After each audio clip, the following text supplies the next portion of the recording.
Olá, boa tarde, seja bem-vinda e bem-vindo a mais essa edição do Mundo UFG. É muito bom ter você conosco e vamos juntos até às 5 horas com muita informação e conhecimento. Estamos passando mais um ano em situação de pandemia mundial devido a uma nova doença que surgiu e se propagou rapidamente. E por ser novo, foi preciso aprender como conter esse novo vírus. Informações veiculadas na mídia foram e são essenciais nesse processo.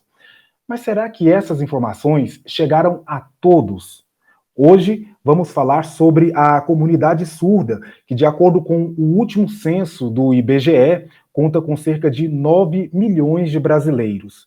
Como a informação sobre os métodos de prevenção contra o vírus, por exemplo, chegou a essa população? Quais os problemas essa comunidade tem enfrentado durante a pandemia? Para responder essas e outras perguntas, nós convidamos Silva Saraiva Calisto, mestre em Linguística na Universidade de Brasília, especialista em docência de ensino superior e gradual em Letras Libras pela Universidade de Santa Catarina.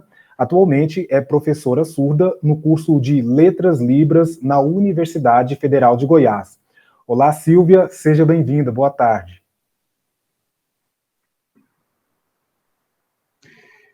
Boa tarde, Marcelo. Obrigado pelo convite e me sinto muito honrada de participar aqui, né, dessa entrevista. Eu gostaria de descrever um pouquinho o que compõe a minha imagem nesse momento, né?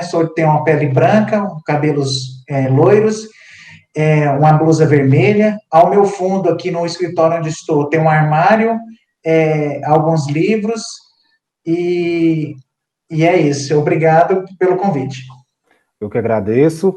Contamos também com a participação de Renata Garcia, graduada em Letras Libras pela Universidade de Santa Catarina e em Artes Visuais pela UFG, onde também concluiu o mestrado em Ciências da Saúde. Atualmente é doutoranda em Linguística pela Universidade de Brasília e professora surda no curso de Letras Libras da Universidade Federal de Goiás. Olá, Renata, seja bem-vinda, boa tarde. Estou muito feliz de estar aqui com vocês. Obrigado, Marcelo, pelo convite, de estar aqui nesse momento.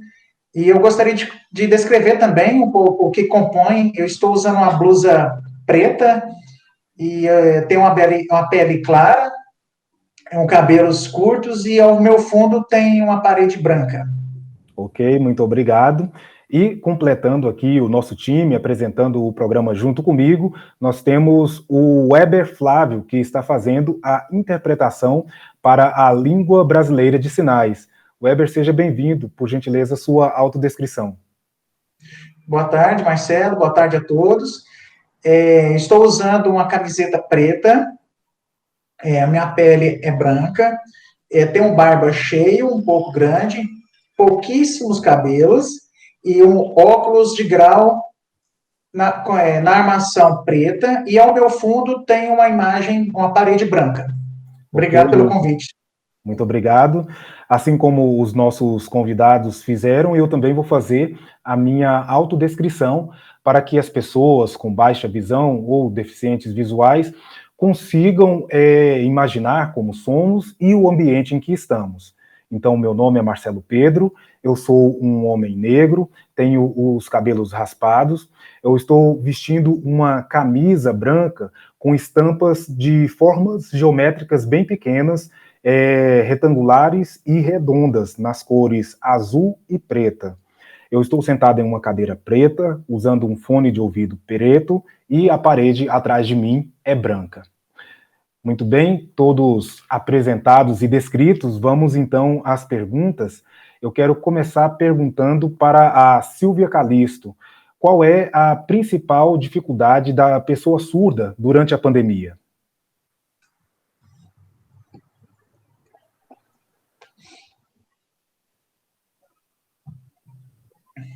Bom, nesse momento, a gente vê sérios problemas na comunidade surda, porque algumas pessoas que têm um vínculo empregatício com um contrato e não tem algo definido, eu vi que essas pessoas perderam o seu posto de trabalho, perderam o seu trabalho por conta desse momento que estamos vivendo da pandemia. E aqueles também que não conseguiram o trabalho, que não estavam trabalhando, dificilmente conseguiram nesse período. Então, assim, eu posso destacar um dos maiores problemas hoje do surdo, que é essa dignidade que traz para nós, que é o trabalho, né? E o emprego. E aí essas portas eu vejo que estão fechadas. Se já era difícil para o surdo, nesse período tem sido mais difícil ainda. Esse é um dos problemas que eu posso destacar. Eu vejo também, Marcelo, que pessoas idosas, pessoas assim da terceira idade, né, já estão acostumadas, já têm o hábito, por exemplo, de frequentar a Associação dos Surdos, né, que é o seu ponto de encontro, de convívio, aos finais de semana, né, e aí eles, durante toda a sua vida, eles têm esse, né, esse amparo da Associação dos Surdos, e aí eu vejo que eles estão ficando deprimentes, né? Por conta dessa falta do convívio que traz nesse momento de pandemia, de quarentena, né?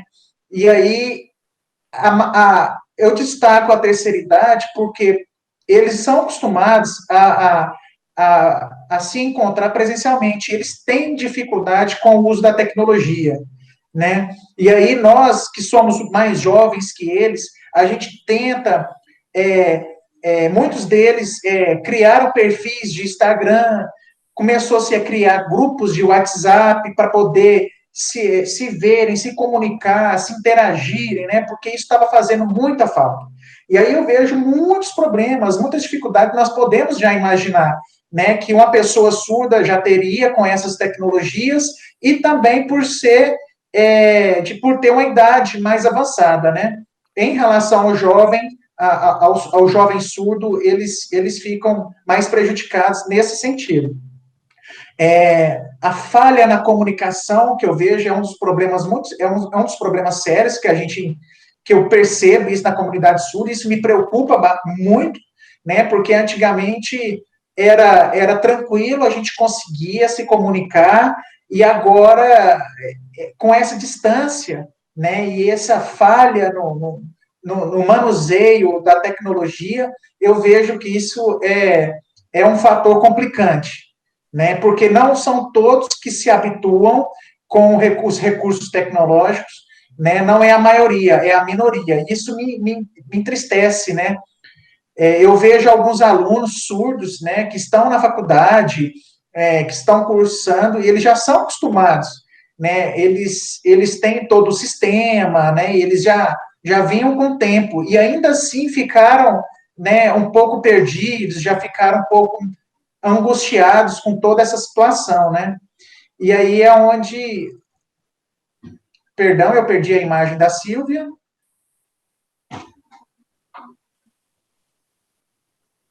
Estou sem a imagem dela. Ok. Voltou? Estou sem a imagem dela ainda. Bom, enquanto a gente tenta restabelecer a imagem com a Silvia, vamos fazer uma pergunta para a Renata, sobre as fontes de informação, Renata. Essas fontes de informações sobre a pandemia, para o público surdo, ela chega de uma forma limitada? O que poderia ser feito para ampliar esse acesso?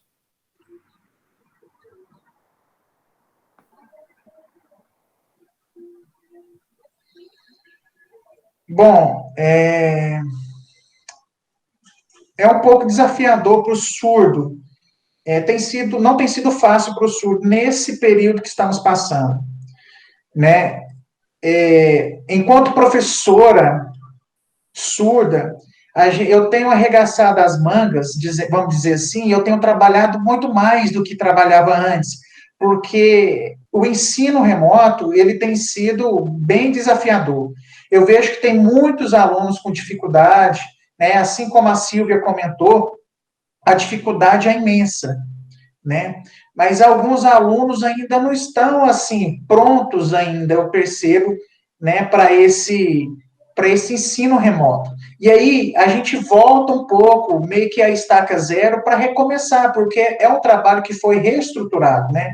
Então, nesse momento, é necessário que nós tenhamos estratégias, tenhamos criatividade para poder interagir e levar conhecimento de maneira satisfatória ao educando surdo, né? Porque a gente sabe que não é só um problema de tecnologia, mas aí tem a questões, alguns que têm dificuldades até financeiras de ter uma internet razoável, né? Questão de, então assim, aí a gente tem que se desdobrar. Não tem sido fácil para poder trazer estratégias para esse educando, né? Então assim, até antes da pandemia, essa interação tem acontecido. E aí, nesse momento de que estamos vivendo, tem sido desafiador. E aí, a gente tem visto que os alunos, os educandos, por exemplo, eles têm comprado, teve que ter um gasto a mais, né? Com aquisição de equipamentos, chroma key, um suporte, talvez para o celular, talvez um ou outro equipamento, né? Iluminação, essas coisas, porque se diz respeito ao curso, né, em relação a ser visual. E aí não é 100%, né? Eu vejo que as informações ainda não chegam, assim como chega para o ouvinte, né?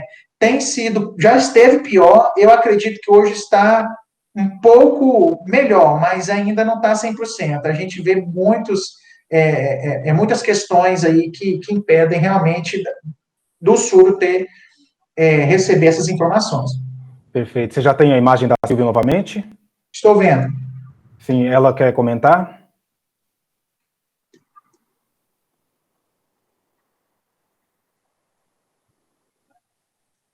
Eu quero falar algo só para complementar a fala da Renata.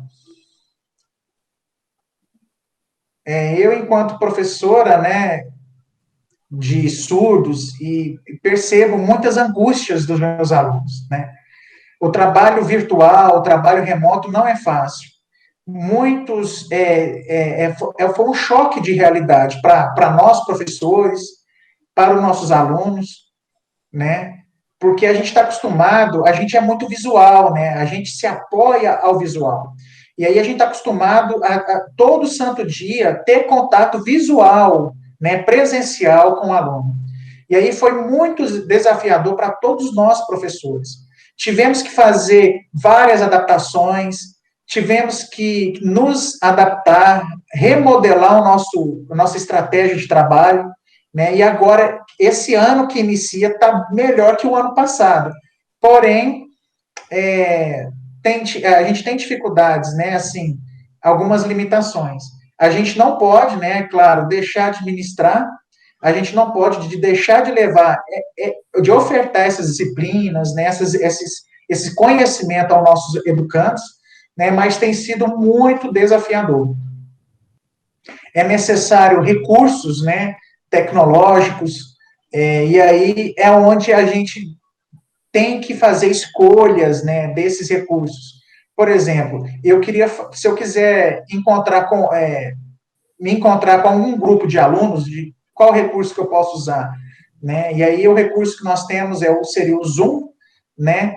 E aí cada professor tem o seu perfil que utiliza talvez outra plataforma, que a Google disponibiliza, e aí outros professores utilizam Telegram, outros utilizam WhatsApp, né? Então, assim, essa variedade de recursos é bom, porém, cada professor identifica com o recurso que acha mais interessante, mais apropriado ali para o seu trabalho. Porém, eu reforço, volto a falar que é muito desafiador, né? Mas o que é mais importante além do conhecimento teórico, o professor tem que ter um conhecimento de recursos tecnológicos, né? Isso é muito importante. E aí muitos de nós tivemos que correr atrás desse conhecimento, né? O nosso curso ele é visual. Eu concordo com o que a Renata diz, que é difícil, que tem um fator limitante, que é a queda de conexão, por exemplo, ou internet de baixa qualidade, tudo isso tem trazido esses problemas, né? E aí, a nossa maior intenção no curso é realmente levar conhecimento, levar fluência, né, para os nossos educandos, e aí fica difícil com os recursos visuais, com esse ensino remoto, porque a gente não consegue como se fosse presencial.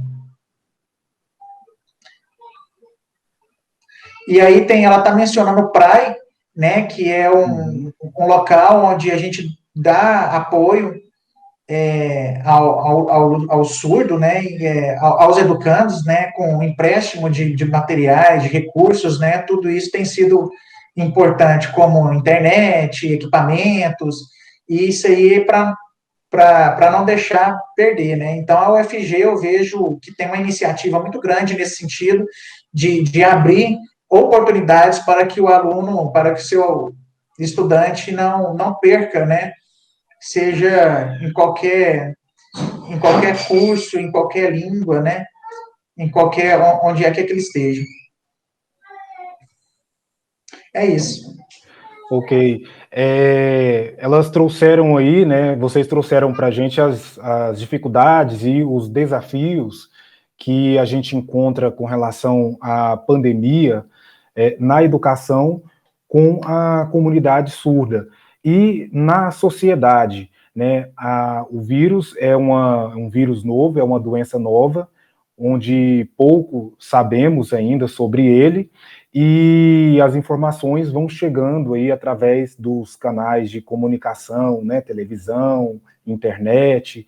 Nesses canais de comunicação, a informação ela chega de forma satisfatória para a comunidade surda ou ainda falta essa acessibilidade e que tipo de impacto isso traz para a comunidade? Eu queria que a Silvia começasse respondendo.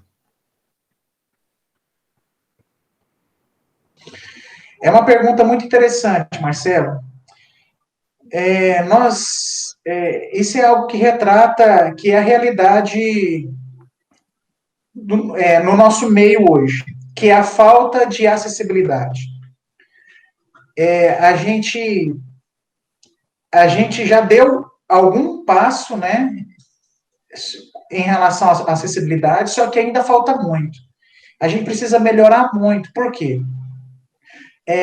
Hoje nós temos Facebook, né? A gente consegue fazer vídeos, vincular esses vídeos, né? Só que aí a gente fica dependendo da boa vontade de quem se dispor para vincular essas informações, de gravar um vídeo do que está acontecendo no momento, de algum problema que está acontecendo, e aí a gente fica dependente dessa pessoa para poder publicar isso. Tem acontecido, mas não é em todos os assuntos. Por exemplo, eu quero dar um exemplo aqui na minha casa.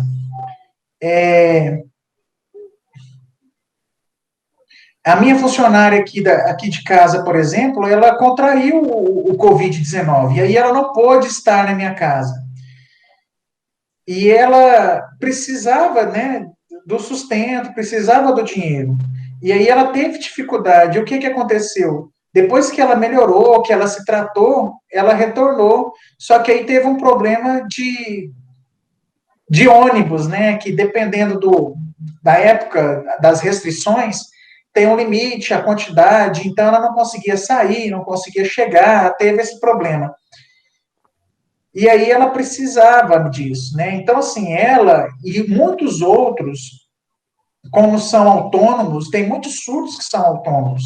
E aí eles tinham, né? Às vezes são comerciantes ou trabalham em comércio, e aí eles tiveram essas dificuldades, né?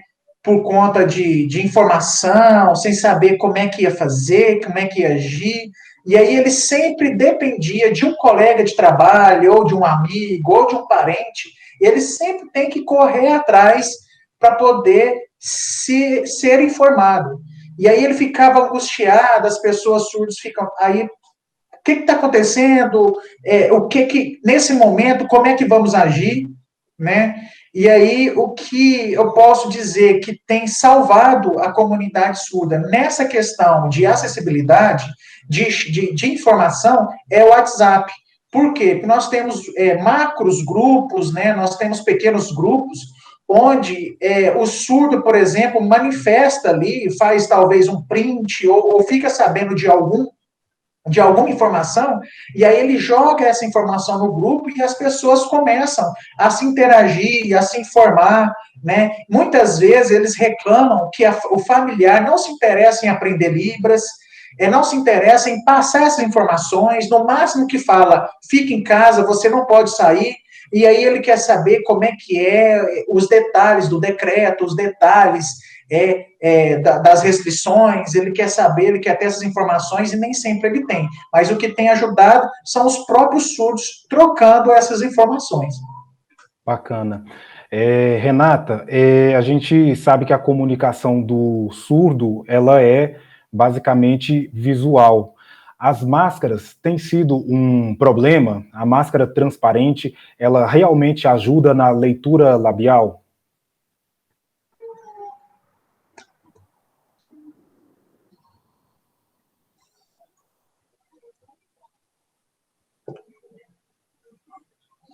Então, Marcelo, é uma pergunta interessante, porque às vezes o que parece ser um detalhe, ser algo pequeno, é algo que é muito trabalhoso, né, penoso para nós.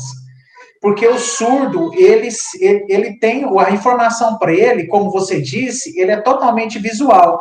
E aí tem surdos, a maioria dos surdos fazem leitura orofacial, né, a leitura labial. Alguns surdos não, eles utilizam extremamente de língua de sinais, sem o recurso da língua portuguesa oral, vamos dizer assim. E aquele surdo que tem uma perda, e não são poucos, viu, Marcelo? Os surdos que têm uma perca auditiva, não é surdo profundo, e aí ele precisa desse recurso. Né? E aí eu vejo assim, muitos casos de pedir, por gentileza, abaixa a máscara, porque eu não estou entendendo o que você está dizendo. Né? E aí isso tem trazido angústia, sofrimento para a comunidade surda. Né? Isso é um desafio, o uso da máscara. A gente sabe que não pode ficar sem, mas aí, por exemplo, se o surdo vai para uma farmácia, ou um banco, ou no supermercado, e aí se eu peço para tirar a máscara, esse funcionário, esse comerciante, vamos dizer assim, ele se recusa, ele não quer, ele não tem essa empatia, ele não entende que para o surdo ele é importante. E aí ele tem que correr atrás de um papel, de uma caneta, para escrever ali, para concluir aquele discurso, aquela conversa, né? Isso tem atrapalhado muito. Até na própria comunidade surda, entre eles, também atrapalha, Marcelo, porque a expressão facial é um dos componentes linguísticos da comunidade surda, que ela implica a intensidade, tonalidade, pergunta, exclamação, né? E aí, sem a expressão, fica difícil da gente, essa comunicação fica um pouco falha também.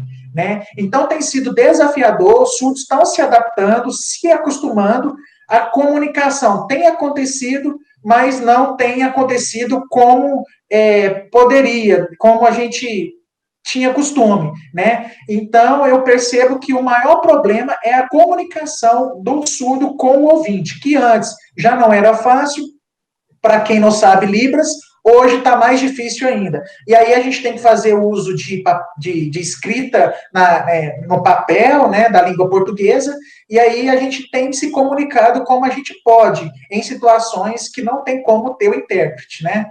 E aí, realmente, Marcela, essa pergunta sua veio a calhar porque é algo que tem sido, assim, bastante... tem incomodado bastante a comunidade surda.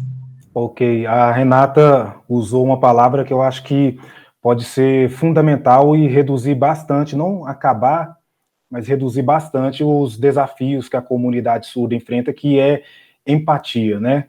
O nosso tempo do primeiro bloco já se encerrou. Eu quero agradecer bastante aí a participação e torcer para que as coisas melhorem e que a gente possa encontrar novamente em outras conversas. Muito obrigado, Renata.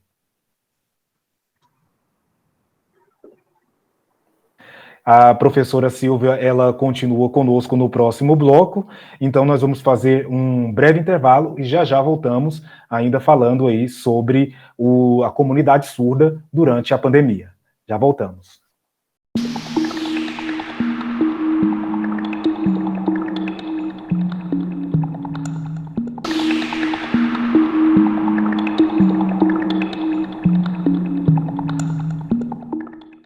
bem, estamos de volta com o segundo bloco do Mundo UFG nesta tarde, falando sobre a comunidade surda e os problemas enfrentados por ela durante a pandemia.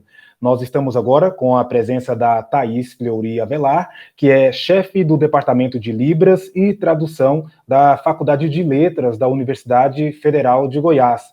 Olá, Thaís, boa tarde, seja bem-vinda. Boa tarde, Marcelo. Obrigado pelo convite.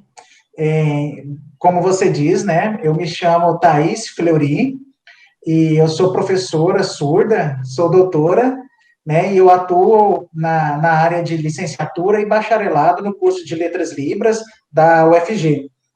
Eu sou chefe também do departamento e o segundo chefe, né, do departamento está aqui, que é o Gilmar, o nosso colega, né? Então, eu vou descrever um pouquinho aqui o que compõe a minha imagem. Eu tenho uma pele clara, estou usando uma blusinha preta e estou usando um colar de pedras azul claro, né? Tenho um cabelo loiro cacheado e estou usando um batom vermelho. Muito bem, muito obrigado, Thaís. Também, junto conosco, nós temos aqui para contribuir com o debate o professor de Letras Libras na Universidade Federal de Jataí, Gilmar Garcia Marcelino. Ele é graduado em Letras Libras pela Universidade de Santa Catarina, especialista em métodos e técnicas de ensino pela Universidade Salgado de Oliveira e mestre em estudos de tradução pela Universidade de Brasília. Gilmar, boa tarde, seja bem-vindo. Olá, Marcelo. Olá a todos. Boa tarde pelo convite. É um prazer estar aqui com vocês, aqui na TV UFG, no programa Mundo UFG. Como disse, meu nome é Gilmar Marcelino e esse é o meu sinal na comunidade surda. Né? E eu estava, então, na UFG, no campus de Jataí, e recentemente fiz transferência para a universidade, para o UFG aqui em Goiânia. E aí consegui fazer essa transferência, vamos dizer assim, e onde atuo nos cursos de bacharelado e licenciatura, né? E aí eu concluí meu mestrado em tradução na UNB. E agora eu gostaria de fazer a descrição, né, do que compõe. Estou usando uma barba cerrada, né, uma aliança nos dedos, tenho uma pele morena clara, eu estou usando uma blusa preta e ao fundo, o que compõe ao fundo é uma parede branca. Ok, muito obrigado. A Thaís quer falar? Eu gostaria de mencionar que nós dois somos representantes do PRAE, que é o programa de estudantil, de moradia estudantil, que auxilia os alunos, né? E aí o Gilmar está dizendo que a Thaís é a chefe do departamento e eu sou vice-chefe de departamento, né? E eu Sim. aceitei o convite e trabalho lado a lado com a professora Thaís. Bacana, muito obrigada. A professora Thaís, inclusive, aceitou o convite hoje, por isso que no final do bloco eu disse que a Silvia estaria conosco nesse bloco, mas não, a Thaís foi convencida pela Silvia a participar conosco dessa edição. Então eu começo perguntando para a Thaís, as nossas convidadas no bloco anterior citaram as dificuldades que a comunidade surda enfrenta quando ela vai, por exemplo, em uma farmácia e precisa escrever o que quer, porque o atendente nem sempre, na maioria das vezes, não se comunica na língua brasileira de sinais. E quando é com o médico, por exemplo, principalmente nesse período de pandemia, em que o atendimento médico tem sido tão solicitado e tão importante.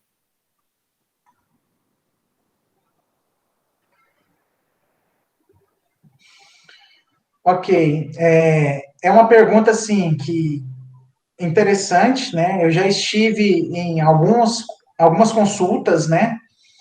E aí, nesse momento de pandemia, a gente vê que existe todo o cuidado, né?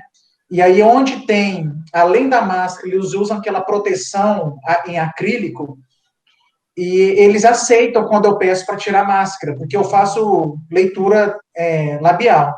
E aí, quando existe essa proteção extra, eles tiram, mas quando não tem, eles não tiram em alguns lugares, por exemplo, banco, farmácia, como vocês mencionaram, eu tenho cuidado de me afastar e peço sempre para eles, tirem sua máscara para falar o que você está dizendo, e eu afasto deles para dar uma sensação de segurança ali para eles, e às vezes consigo, tenho conseguido.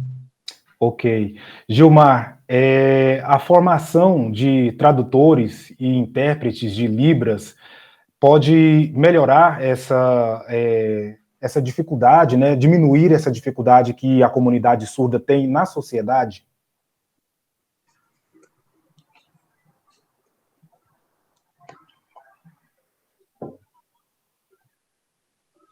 Eu acredito que num futuro breve, sim. Né? Então, assim, são cursos novos, nós sabemos, então a gente sabe que tem muito mercado, muita necessidade de tradução, né? E aí a gente sabe que com a formação e a capacitação desses nossos alunos, futuramente vai diminuir, sim, as barreiras de comunicação, porque a gente acredita que na TV ou em qualquer esfera da sociedade, essa informação ela é necessária para a comunidade surda. E a gente acredita que com a formação deles vai melhorar. É o que eu creio, que as portas serão abertas, né? E aí, enquanto surdo tradutor, né, pesquisador da área, eu acredito muito que as coisas vão melhorar nesse sentido, Marcelo. Sim, Thaís quer falar e eu já quero até acrescentar mais uma pergunta. Se você acredita, por exemplo, que a Libras poderia ser uma disciplina lá na educação de base.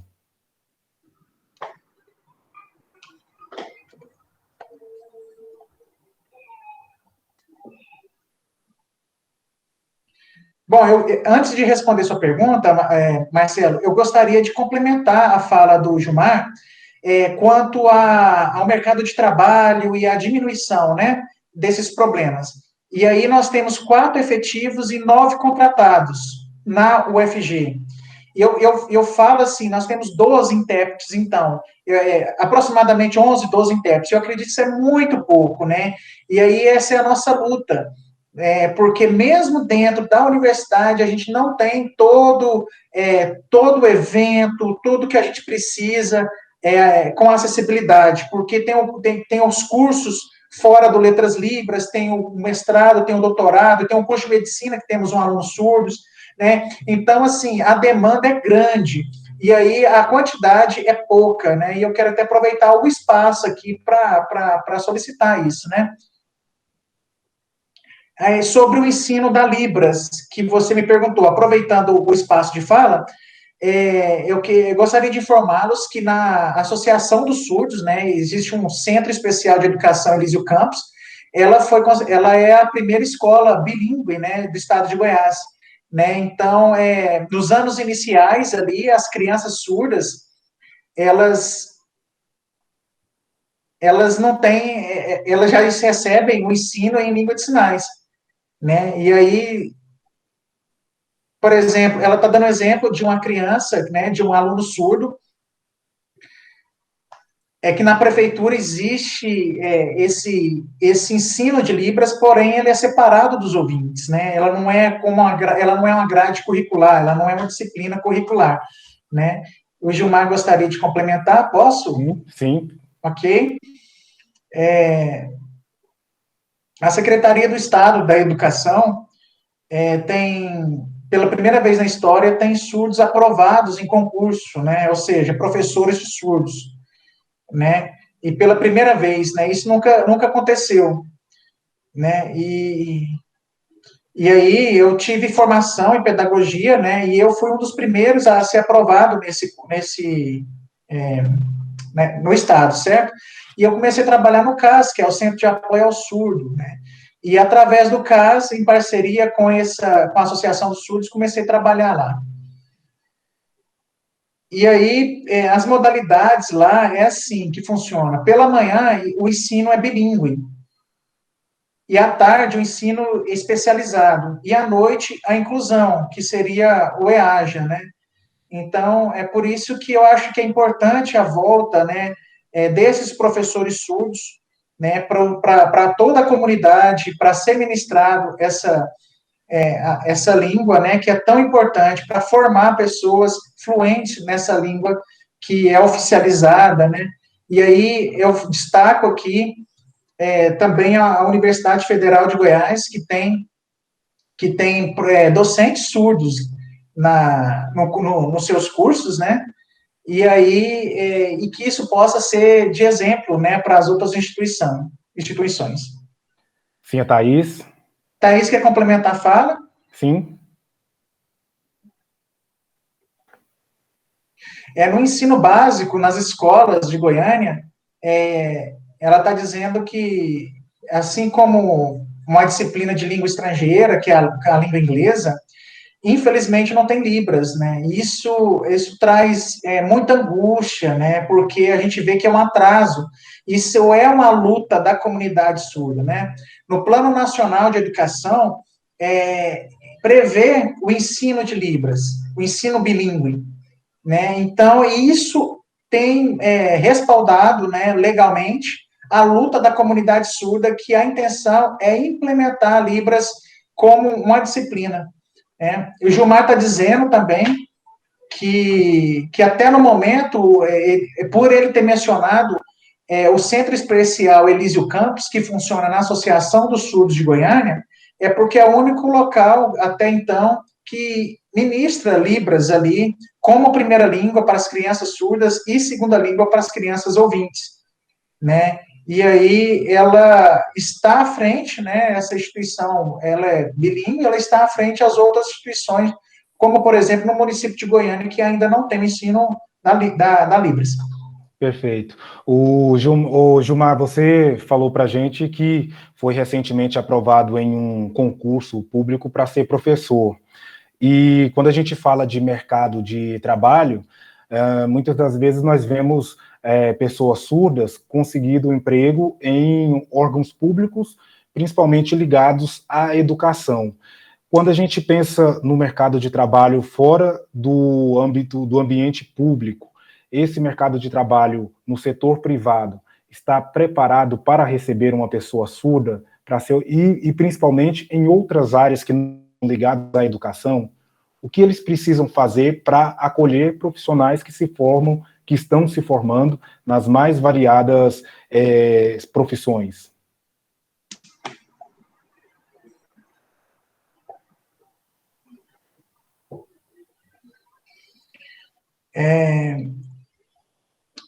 Eu queria dizer que, por exemplo, eu quero dar um exemplo da minha vida, né? E quando eu estava no Universo, alguns surdos enquanto eu estava fazendo faculdade na Universo, tinha alguns surdos que cursavam outros cursos, fisioterapia, na área de informática, né? E aí é uma instituição privada, né? E aí eles contrataram intérpretes. E aí, a contratação desses intérpretes que nos deu acesso a esse curso e foi a ponte, né, da conclusão desse curso, né? E aí eu vejo que em outras instituições também existem surdos que fazem outros cursos, né? Então, assim, às vezes ele não tem o interesse de ser professor, ele não tem o interesse de ser um tradutor. E aí ele está mencionando uma instituição de ensino superior privada que tem um surdo, que tem uma pessoa surda, né? Então, aí ele está mencionando dentro da educação, né? Que essa instituição empregou, por exemplo, um professor surdo. E aí eu vejo que na instituição educacional isso é possível, isso tem acontecido, né? Como exemplos que eu citei agora. Né? Porém, na instituição privada, fora do contexto educacional, eu vejo que não é muito presente. Né? Por exemplo, não é algo comum, mas eu falo até por mim, o Banco da Caixa me contratou durante muitos tempos para fazer viagens pelo Brasil todo ministrando língua de sinais. né? Foi um projeto, assim, inovador, um projeto muito importante, por mais de anos eu ministrei Libras, e isso tem repercutido positivamente dentro das agências. Perfeito. A Thaís?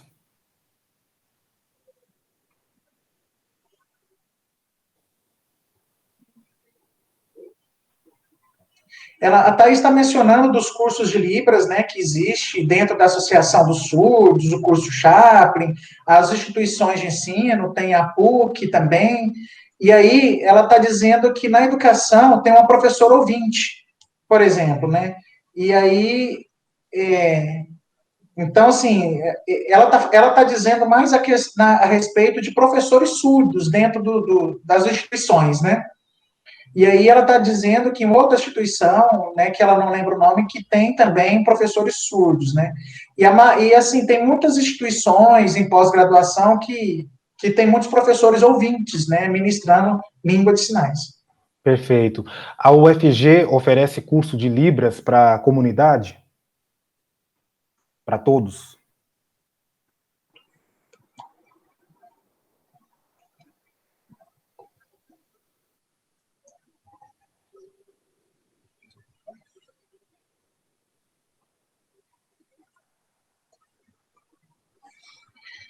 No momento, no centro, na instituição, na UFG existe o Centro de Línguas, né, que oferece o curso básico 1 e o básico 2 para a comunidade.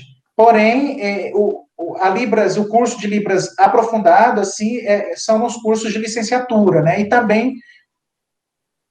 também nos cursos de Letras Libras e licenciaturas que é oferecido. Perfeito.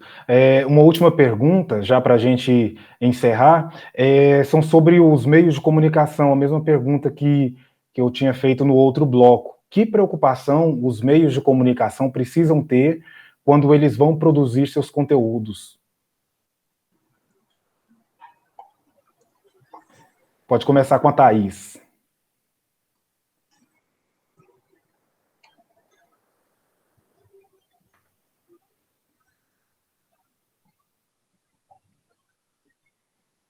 Bom, enquanto professora, né, no momento nós estamos ministrando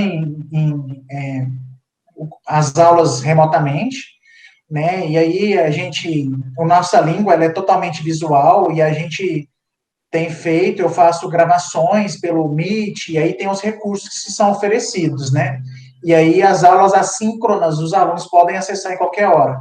E à noite, no horário das nossas aulas, a gente, né, ministra as aulas por essa plataforma, né? Alguns alunos não têm acesso, né? Alguns tiveram que trancar o curso por conta da pandemia. Outros, com muita dificuldade, conseguiram se adaptar e estão com muitas dificuldades e aí estão conseguindo assistir aulas. Certo. O Gilmar está dizendo que também que a questão da informação, da acessibilidade, a gente vê que ainda falta muito, né? E aí ele falando dentro do ensino, em relação às aulas remotas, é importante que o professor ele seja criativo, né? E aí ele comece a utilizar de outros recursos, por exemplo, YouTube, outras páginas, né? E aí ele vai correndo atrás. E aí nós temos o aluno surdo, temos alunos ouvintes também, né? Que ele pode ter o recurso auditivo, né? E ele pode conseguir por meio dessas buscas, né? E em relação à política, por exemplo, e aí ele quer destacar aqui que na Câmara Municipal, hoje, a Câmara Municipal, todos os programas vinculados às suas discussões têm sido interpretadas, né, porque lá já existe acessibilidade, né, e aí a gente vê que falta bastante, né, porque não é só o FG, não é só a Câmara Municipal que compõe as discussões da sociedade, né, e aí a gente vê necessidade em outras esferas também. Ok.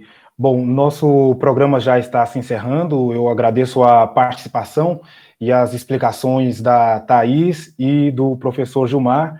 Muito obrigado. Até uma próxima, Thaís. Muito obrigado, Gilmar. Até uma próxima. Muito obrigado. Thaís quer dizer algo? Sim. Nós, professores da UFG, estamos preocupados, queremos, ansiamos muito a vacina, e aí eu quero reforçar aqui, por favor, que vocês vacinem assim que tiver oportunidade, ok? Obrigado pelo convite, é um prazer estar aqui. Gilmar está dizendo, Marcelo, que quer agradecer a oportunidade de estar aqui nessa entrevista, esclarecendo, levando informação para a população. Muito obrigado. Eu que agradeço também ao Weber Flávio, que esteve conosco durante essa tarde fazendo a interpretação para a língua brasileira de sinais e também para nós, ouvintes. Weber, muito obrigado, até uma próxima. Obrigado, Marcelo, até a próxima. Obrigado pela oportunidade. E agradecer você também, que esteve aí, a nossa audiência, nos acompanhando aqui pelo canal 15.1 ou pelas redes sociais. A gente se vê. Tchau, tchau. Obrigado.